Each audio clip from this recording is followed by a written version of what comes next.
Be here in a minute. Oh. Welcome to Comic-Con. Ladies and gentlemen, the Amazing Spider-Man panel is about to start. The doors are closing.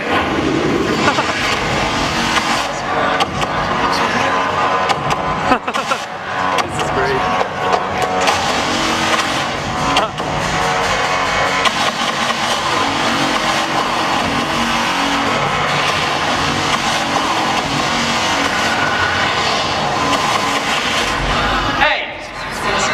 Yo, man, I gotta get in there. Yeah, you and everybody else. You can't come in without. They're waiting for me in there right You're now. Spider-Man.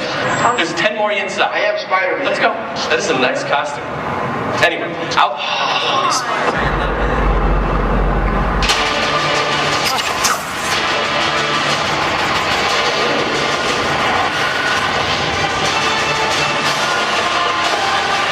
The Amazing Spider-Man panel is starting. Please take your seats now.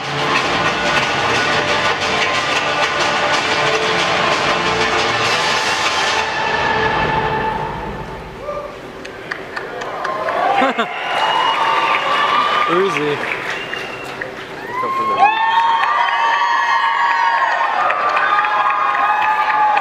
They're not showing me yet. I'm so confused. Oh, got him over there. What the hell's going on? This is really hard to video record. Is he coming from the ceiling or what? I don't know. He's Spider-Man. Wait, I think I see him. I see. Oh wait, that's red light. Never mind. Spidey, come on out.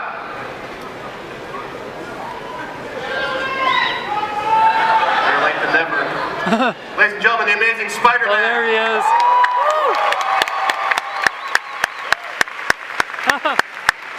It's an honor to have I know.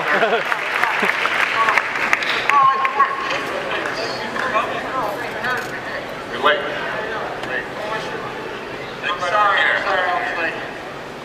Sorry, I was late. There was a Chewbacca fight that I had to break up. How's it going? Thanks for having me. This is awesome.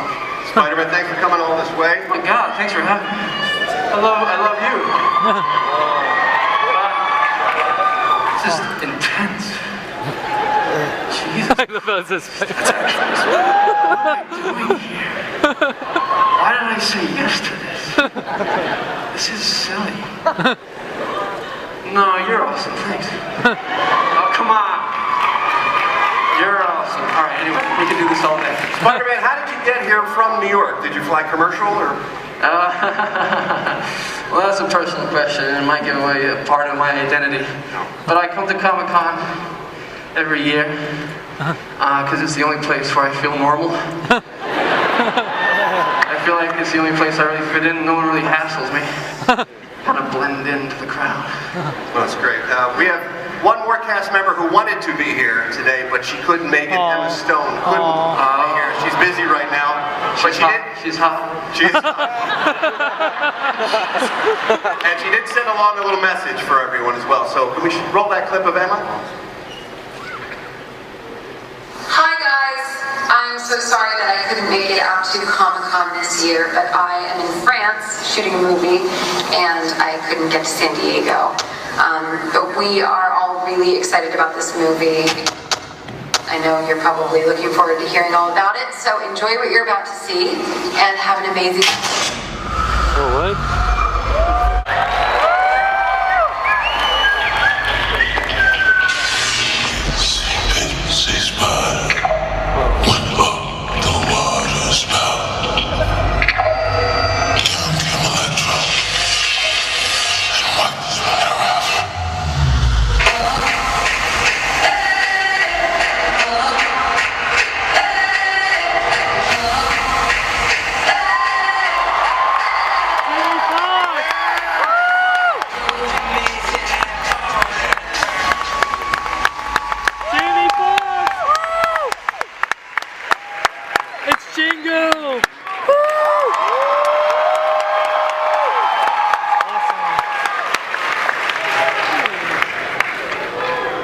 Awesome, that's a cool introduction. Wow.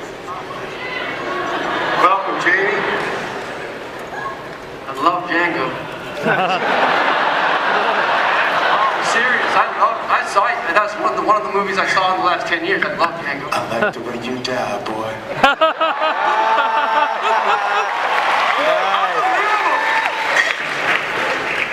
see you, Spider. Dude.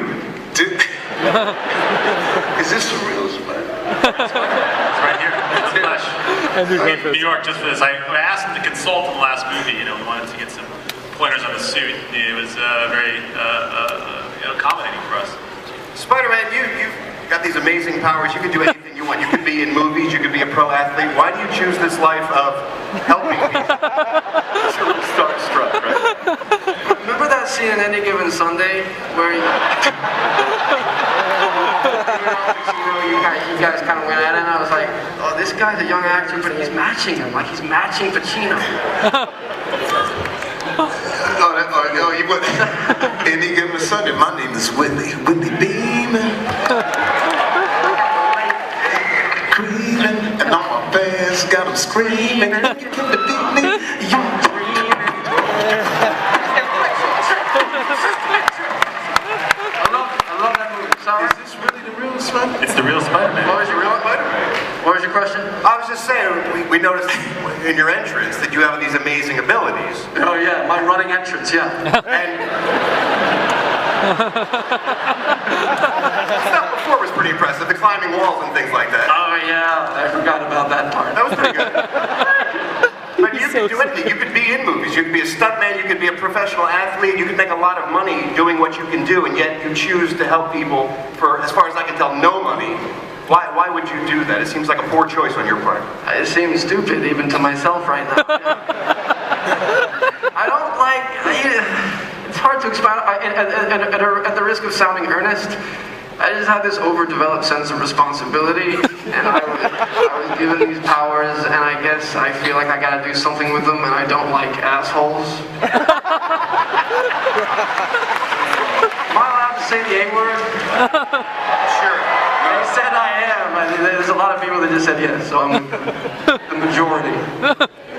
With all these abilities you have, all these things you could do, what's something you can't do that you'd like to? Do you have a wish or a dream of something you'd like to have in your life? Like a day off. Yeah, I'm like an emergency aid worker, you know, it's 24/7. Right. I mean, like, it could be as simple as like, I'm just hanging out with whoever I know, and it's a physical thing that I have, and as far as I know, it could either be like people dying in a burning building, or it could be a cat up a tree, and I don't know until I get there. So I gotta save the cat just as much as I gotta save the burning. Anyway, it's. I really was curious when I was talking to Andrew about this. I was trying to we were sort of having arguments like, what's the most fun? I would think it would be flying. He sort of thinks it's wall crawling. What is your sort of preference? And what's it like to sort of swing through the air? Who's Andrew? He's the character, he's the actor that plays you in the movie that we made. I thought Eduardo Saverin played me. Eduardo was a character played by Andrew Garfield as well. Oh, he's done more than one. Okay, interesting. I thought he made Facebook. Okay, forget it. Okay, the immaterial. You know, that's a fun question to answer, I guess. You know, it's nice to swing, it's nice to go. It all gets a little bit old hat after a while, to be honest. Like, it's like the first time you ride in an airplane and you're a kid, and you're like, oh my god, I'm on an airplane, I'm sitting in the sky. And the second time you're like, oh, I'm on an airplane, I'm sitting in the sky. And then the third time you're like, I wish internet worked up here. You get kind of irritated with the banality of the swinging. Anyway, guys, I'm getting the sense stuff, so I gotta go. And I gotta go to the bathroom. But I'm so glad that I got a chance to meet you all, and thank you. And you just Jamie Foxx, right? Jamie Foxx. I love all you guys. I love coming to Comic-Con. So thanks for having me, and thank you all on this panel. You guys are awesome. Thank you, Spider-Man.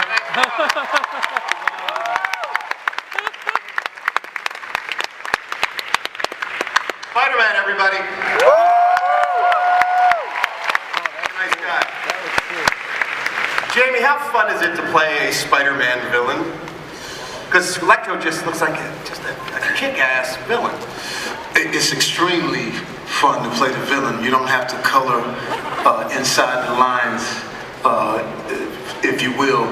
And the thing is that when I got got the call about this. My 3-year-old, she was 3 at the time, she's playing on her Spider-Man jumper. She's having a Spider-Man birthday, and they called me and said they want you to play Electro, and I was like, wow, this is gonna be crazy. And my daughter was like, man, you're gonna, you know, Spider-Man's gonna kick your ass. I was like, yeah, that's gonna be part of it, but I'm planning on doing some ass kicking myself. And what's interesting, if you know anything about the character Max Dillon, which is great for an actor, because Max's father left him when he was a kid, so immediately there's something to draw on. And then his mom was very, you know, overprotective, doubting him, and then we don't show it in this movie, but he was actually married at one point, and his wife leaves him. So there's this 42, 43-year-old guy who's just been living at home with his mom. He's this electrician, you know, genius. I know guys like that, so it was like, that's great to draw from. So really what we wanted to accomplish was have him be betrayed by 3 things: love, his family, and then his work. And then we added something to where when you see Max, it's actually his birthday, right? I can't, should I say that? Say it. Say it? Say it. Go for it. Can I give it? I think you are. Can I tell it? Is it okay to say? Can I give it? If it's okay, let me say yeah. Yeah! So what it is that we said, okay, it's Max's birthday, and even his mom doesn't remember his birthday. So he says, Mom, it's a very important day. You have anything to say to me? No. So you immediately see that he's in a hole, so that when he turns into Electro, it makes sense that he has so much venom and so much anger, and I wanted him to play exactly opposite of what you just saw sitting here with all the jokes. I wanted Electro to be a serious individual that wants to burn the city down and burn Spider-Man along with it. Wow. Wow. Mark, this time around. Like getting into character. Yeah. This time around, Mark, That's great. You're free of the constraint of the origin story. Yeah. You got that out of the way. Now you get to move forward, develop the characters and the situations. Really, it takes the handcuffs off. You're free to do anything. Yeah, I mean, the first movie I really felt it was important to us because we wanted to build a universe that was a little bit more elaborate, that would unravel over a few movies. In order to do that, I had to retell, you know, that origin story with new idiosyncrasies and nuances. But once we finished that, it felt incredibly liberating. I think we all felt this sense of exhilaration, and I wanted to build a, you know, at the beginning of this movie, Spider-Man is having fun being Spider-Man. He is incredibly agile, and there's a level of virtuosity in his abilities to be Spider-Man that was really a great foundation to start from, you know. And then, but of course, you know, whenever Spider-Man gets a little cocky, find someone like Electro coming around just to, you know, teach him a lesson or two. So it was a really great way to start off the movie. Matt, I think we got a little something to look at, don't we? Oh, we got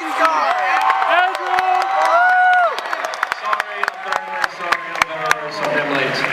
Thanks for making it. No, I'm so sorry. I'm so rude. I'm so sorry. It's okay. Where were you?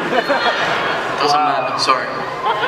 Andrews, now that you're here, it looks like in the film we also get to expand on the relationship between Peter and Gwen, like their relationship is going to the next level too. The first film was sort of about them falling in love, and now they're in the midst of a relationship and trying to deal with that, right?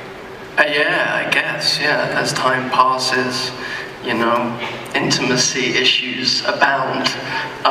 Yeah, I think we all know how difficult it is to be in any kind of relationship, romantic or otherwise, but especially when one half of the pair is Spider-Man, it's kind of impossible.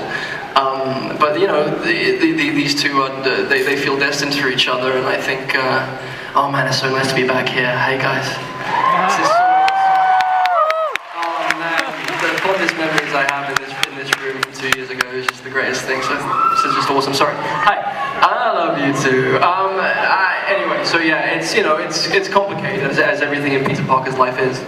And Dave, we get to meet Harry in this film. What's it like joining the franchise and bringing to life one of comics' most famous characters? Yeah, like really amazing. You know, I don't really know what else to say. You know, it's really great, and I have a lot of respect for Andrew and Mark and Jamie, and to be welcomed into this family and to bring a modern take on Harry is an awesome thing. That's great. Well, I know you guys have a lot of questions for these people, so I want to get out of the way and give you your chance. Microphone's over there if you want to line up with your questions. And we'll take our first one.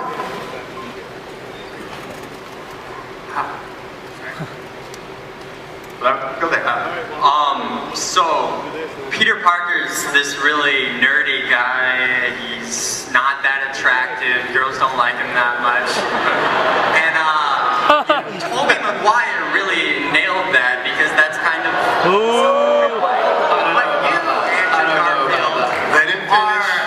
you just emit this swagger to you, and all the girls can attest to you that they love you. So how do you tone down your awesomeness? Tobey Maguire, or Peter Parker. That was the most amazing question I've ever received.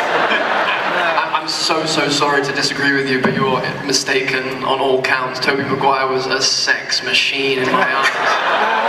And still is. And he will always be Spider-Man, and you cannot take that away from me. No matter who fills those shoes, it's always going to be Tobey's role. So don't you dare.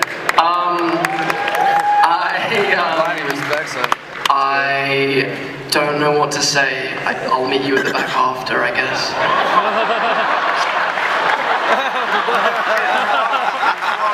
I love it. I love this guy. He's hilarious. Time for the new swag. Hi there, what's your question? Hi. My name is Darian, and this question is for Andrew. Andrew, you recently made waves when you opened the possibility of Spider-Man in a gay interracial romance. Right. Which, as a gay Asian American, means a lot to me. Wait, sorry, repeat the last thing you said. Sorry, I need to hear that. Then we all need to hear that. As a gay Asian American, that certainly means a lot to me, personally.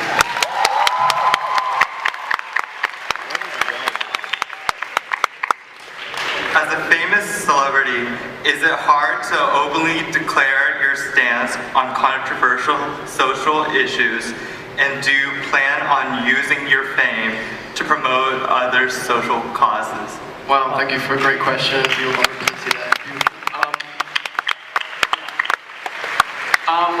You know, first and foremost, I'm an actor, and I only want to be an actor right now.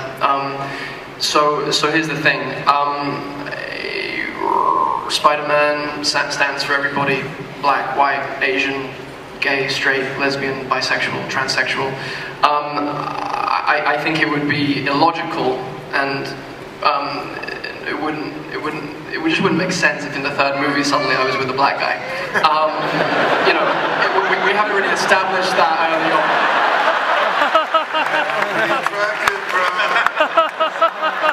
I'm sitting next to Django/Willie Beeman, so it's hard for me to say that. You're a good cuddler. You know, I mean, it's not.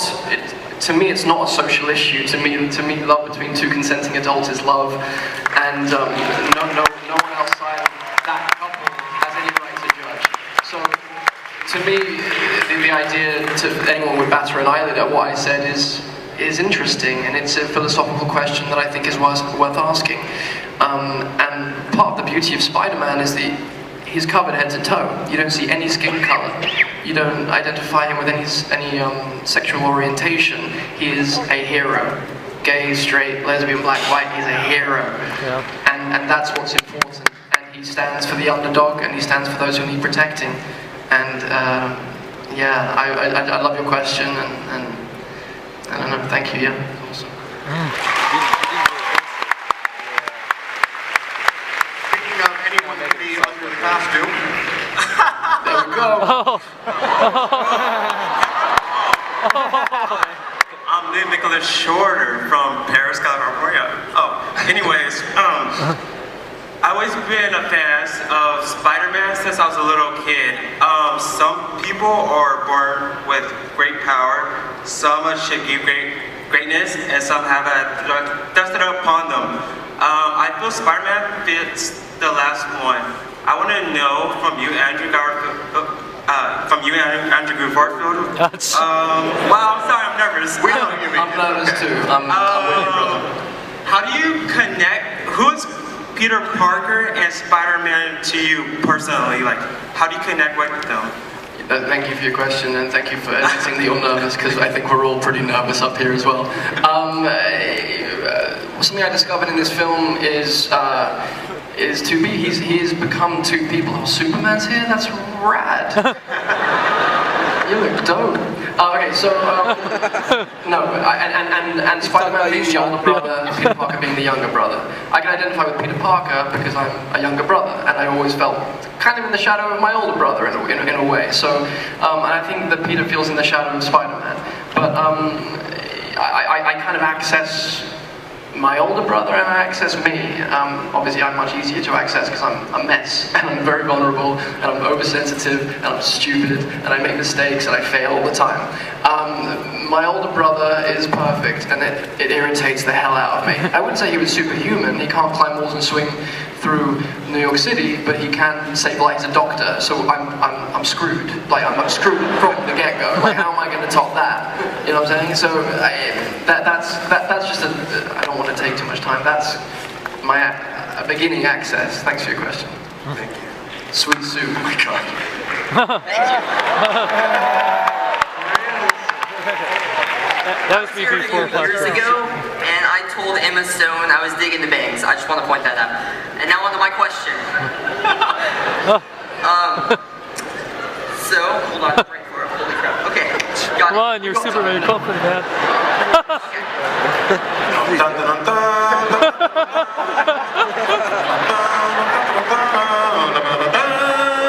Okay.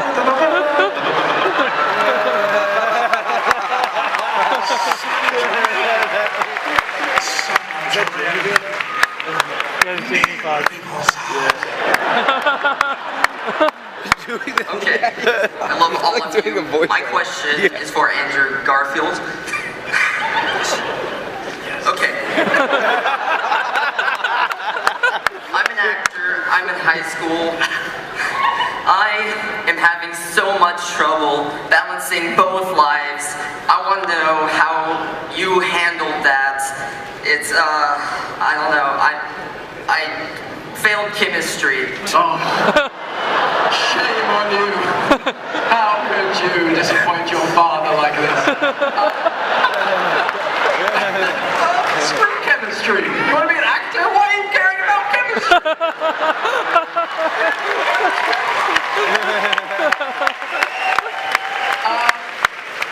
Yeah, I mean, like, I have no wisdom apart from, well, no, I just have no wisdom.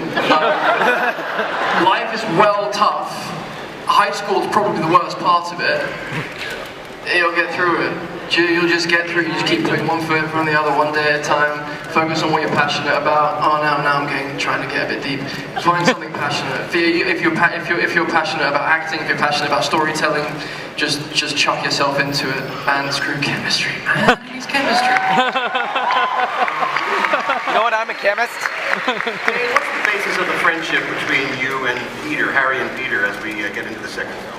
Yeah, well, in this version of Spider-Man, Harry and Peter are childhood friends, and Harry then gets sent off to boarding school at kind of a young age, and he cuts off pretty much everything that had to do with his life before boarding school, mostly to do with a complicated relationship with his father. And then they graduate high school, and it's time for him to come home, and he has to reconcile his relationship with Peter for the first time in a really long time. And Mark, did you feel it was an opportunity in this film to add some more relationships to Peter Parker's life, complicate things a little bit? Yeah, you can't. What I think is interesting with Peter Parker, you never really seen him have a true friendship, and to see, you know, what that means to him and how it really does complicate his relationships, or complicate his life in a significant way in the film. I don't want to give too much away, but to see that shade, see that color of Peter Parker was really exciting and interesting thing to do. Again, you know what's like? There's so much spectacle in this movie, and there's such a sort of operatic theatricality to it, and the ensemble I think is really quite powerful. But at the basis of it are these very real, relatable, understandable relationships. And that's why having great actors like Jamie and Dane and Sally and Chris Cooper and Paul Giamatti, like that's where you get the sort of the smallness, the intimacy of those relationships are what all that spectacle is built on. If you don't have that, if you don't have that beating heart at the center of it, you don't have anything. And Jamie, the phrase power corrupts came to play because Max really is a guy who gets all the power he never had, and in essence it does look like it sort of corrupts him and damages him.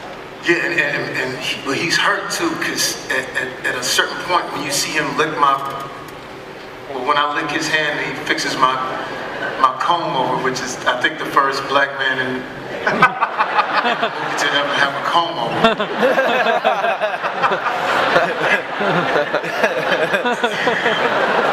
I think I'm right, right? Ain't too many brothers out there would let that happen. Black women like, what happened to Jamie Foxx? His hair is gone. This is terrible. But he says to Max that you're my partner. You're my partner. You're my ears and eyes out here. And Max takes that to heart. This is the first time anyone has ever said Max's name. So he really thinks that Spider-Man is the most solid person. He falls into this thing of like almost worship. Now all of the pictures of Spider-Man is in his wall, or on his wall at the crib. So when he turns into Electro, crib, house. The black girl went, crib, that's so crazy. They ain't gonna understand that. They understand what crib is. Crib is an urban word that we use often to describe our place of residence. I didn't know that. Homie is a word we use to describe our friends. Use those in a sentence, please. I went to the crib with my homie. I got it.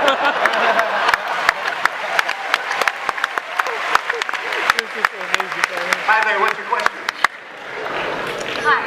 Hi, this is for all of you. I was just wondering if you felt you pulled more from like Comic Canon 616 or Ultimates. Because if it is Ultimates, especially in relation to potentially Avengers 2, your life is gonna suck, Peter. Already sucks. Mark, what are you drawing? We grab from all the different comics. We try to find. There's parts of the canon that we really feel obligated to, and there's other parts of it that we deviate from. We do try to find precedent for what we're doing when we're making big story choices. So there's little bits here, little bits there. But obviously, I'm a big fan of the Ultimates. I like the art that Mark Bagley did, what Brian Bendis was able to accomplish. So really, I'm a big fan of those. But listen, this is Ditko and Stan Lee and all those guys all made contributions that have had obviously an enormous impact on the way we are constructing these characters. Great. Hi there, what's your question? Hello, my name is Wayne. This is an honor, man. Man, thank you, brother. You don't understand. You're such a role model. Like, I loved you in Ray. One of my favorite movies is Collateral. You know what? And then Django, of course. And then now you're in my favorite superheroes movie as one of his main villains. Like, I love you, man. I love you. Thank you. For Mark. There's a lot of love going on here. For Spider-Man 3, I am demanding Carnage, but my question is, me and my friends feel like a lot of stuff is going in this movie. You have Rhino, Mary Jane, Gwen Stacy, Electro, Oscorp, the Osborns now. Yeah. Do you feel like you're putting in too much? Because I don't really want another Spider-Man 3 where it was too much. Yeah! Good question, man. It's just the right amount of stuff in it, obviously. This movie's perfect. God. Listen, the main villain in this movie is Electro. That's the obstacle that he's got to fight. And Paul Giamatti makes an appearance, and there's a couple scenes in the movie with him in it. That was to establish sort of a fun tone. But Electro, I think, is an incredibly powerful villain, and one that is will sustain the breadth and the depth of the film. I think Electro, what I've enjoyed about him, he is God-like, And when Spider-Man asks, how does Spider-Man fight someone? When, if you touch him, it's like touching 1,000 third rails. It'll obliterate you. The electricity will shock you, will devastate you. And how do you, when your main weapon is a web that conducts electricity, how do you fight that guy? How do you fight a guy who, when he reaches reaches out to an electric socket, can disappear into it and merge with electricity. It's a terrifying. That was a really fun, exciting. It was really fun. He's like caught up now. That much to worry about. Something funny happened. Yeah, what happened? I think the socket thing was an exciting tidbit you threw out there. I don't think we knew that yet. No, that's not right. Somebody yelled water. Someone yelled water. Yeah, another question. Yes. Yeah, water. Hello. I had a question for Mr. Fox. When you learned that you were going to be playing this iconic character, Electro, did you worry they were going to put you in the costume? Yeah. The original costume. Oh, as far as the green and yellow one? Well, here's what you do. It's like, you know, you want to be true to everything, but also you want to be pioneers as well. You want to move forward. So I think the way that they crafted this, it shows it like how we crafted Max's transformation to getting to where he is. It's rugged, and when you see the footage, it's raw. It's just something that he grabbed and he makes it his own. He's really not worried about what he has on. He wants to get to this guy and really make him pay. So, and plus the people here on this panel, Avi, Matt, Mark, what's great about them is that they will huddle up and make sure that they have you guys in the back of their mind when they're doing anything. I mean, all the way from a line. Matt would stand and pull Mark aside, pull us aside, or I would pull us aside and say, let's make sure that we're making the right steps. And I think that's where I felt like comfortable and safe in being able to just come and just create and let them really make sure that we're going in the right direction. And like I said, when this thing opens up, I think you're going to be pleasantly surprised.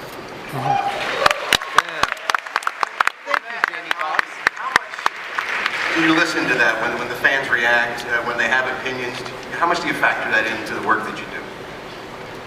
Well, we get up in the morning and we go online. We drink something before. It's the great guessing game.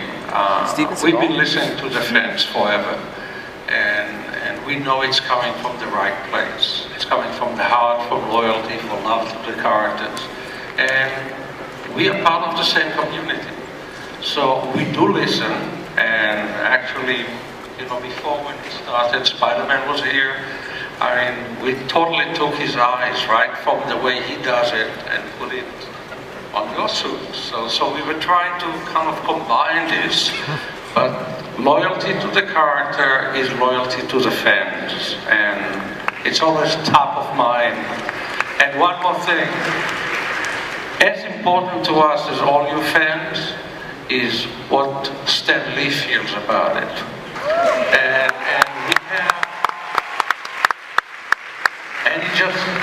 he loves everything he sees, and you know, when he loves something, it gives us tremendous confidence, and he listens to you guys too, as you all know it. That's great. Hi, Andrew. In the last 5 movies, we've seen a lot of Spider-Man in New York City, and in the comics, we've seen a lot of him in, say, Fantastic Four, Infinity Gauntlet, Secret Wars, you know, in an ensemble cast, or with special powers like Cosmic Spider-Man. As a fan of the comic book, I was wondering what particular storyline in the comics would you like to see turned into a movie? I'd like to see him with the Avengers. Yeah.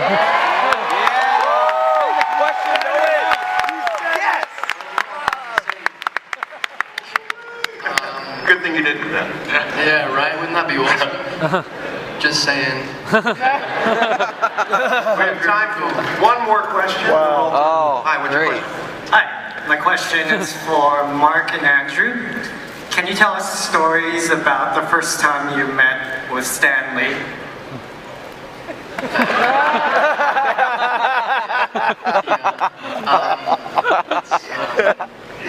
Yeah. It was like being in a room with Mickey Mouse. He's so iconic. He's so iconic. It's like he doesn't really exist. He can't. It's not actually him. You know. I I don't think I was feeling his face or anything like that, but that was the feeling. I wanted to be like, is it you, O creator of everything great and holy? It was profound for me. It was, and I just turned into a black hole of a person. My tongue went dry, and my heart stopped, and my stomach wasn't in my stomach anymore. I was a mess. I was a blithering mess, and he was his charming, self-effacing, incredible self. I don't know if I said anything to him apart from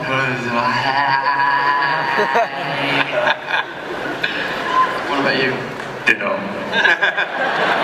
Well said. And the script for this seems so strong, just from what we've seen. It's really impressive. Matt, you want to talk about the writers a little bit who put this together? Yeah, you know, it's impossible to make a good movie without a good script. I mean, it's a cliche, but it's like building, you know, a house without a foundation, or like a body without a spine. You can shore it up, but eventually it just falls apart. And we all felt Spider-Man deserved a great script. Spider-Man deserves a great script. And my son is actually best friends, my son Jackson, with a kid named Jack Kurtzman. They may actually be here in Spider-Man suits somewhere. Boys, if you're out there, scream. There's one of them. And I was hanging out with my son and Jack Kurtzman and Jack Kurtzman's father, Alex Kurtzman. And it kind of occurred to me, like, it'd be great, these kids love each other so much, and it'd be great if we could turn this into something. Maybe make some money, but like, we could like turn this into a meaningful thing. And he and I looked at each other, and he was a Spider-Man fan. And I just said, Spider-Man? And he said, absolutely. And from the day we first met with Alex and Bob, his partner, and this guy, Jeff Pinkner, they had this crazy love of Spider-Man, and they wanted to do what basically you saw, which is tell this enormous story. It's funny and powerful, and we just blow shit up, but at the same time, and the emotion of the character. Come on, do your kids and the depth of it. And so we all showed up on set for this movie, and everybody knew exactly what we were doing. And as a producer for Avi and for me, it's such a safety net when everybody shows up and knows exactly what they're doing together. So hats off to Alex Kurtzman and Bob Orsi and Jeff Pinkner. Outstanding. Thank you so much, everyone. Help me thank you folks who came out today, the creators and the cast. Oh, yes. Oh, yes. Next year. Thanks so much, guys. That panel was amazing. Once again, ladies and gentlemen, let's hear it for Sony and Screen Gems. Cloudy with a Chance of Meatballs 2.